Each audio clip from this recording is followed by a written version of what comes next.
Nagtula kami isang ulo ng bangus na hinati sa kalahati. Nagkaroon ng dalawang slice na yan. Ayan, ano pa ba ang ating ilagay dyan? Go on!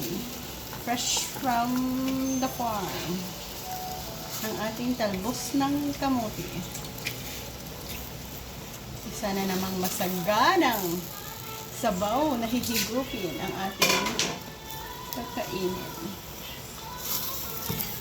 Something sabaw, madaming gulay.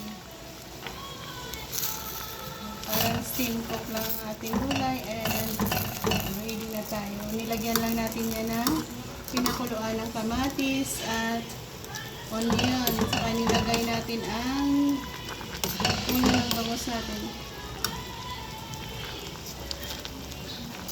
Ayan. Oops. Oh, nakita ko yung bangus natin. At nag-squish tayo dyan ng isang pirasong lime. Palabasin mo yung isang ulo. Para pang thumbnail natin. So, we have... Okay, lagyan mo ng kamatis at onion dyan din. Perfect. Ayan. Oops. Diba, mabilis lang na. We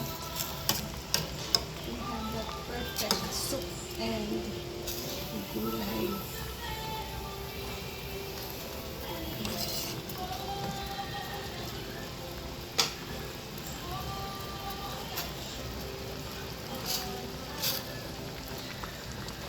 So that's all for today.